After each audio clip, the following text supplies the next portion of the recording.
મિત્રો આજુબાજુનો મસ્ત નજારો હતો.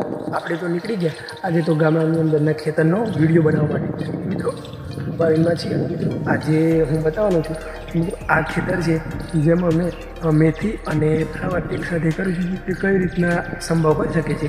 તો વિડીયોને પૂરેપૂરો જો વિડીયો ગમે તો વિડીયોને લાઈક પણ કરી દેજો. મિત્રો આ ખેતર છે જેમાં અમે મેથી અને ફુલેવર એક સાથે કરીશું. તમે જોઈ શકો છો આ ફ્લાવરના છોડ છે અને આ આજુબાજુ મેથી ઉગી છે. મિત્રો આ કઈ રીતના સંભવ હોઈ શકે કે મિત્રો જ્યારે પણ આપણે ખેતરને ખેડતા હોઈએ છીએ ત્યારે ખેડાઈ ગયા બાદ મિત્રો આપણે એમાં મેથી નાખી અને પાણી વાળ લેવાનું હોય છે.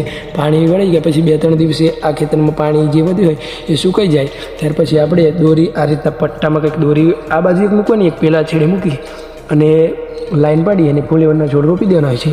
જેમ કે તમે આ જોઈ શકો છો ફુલેવરના છોડ આ ખેતરમાં કઈ રીતે છે.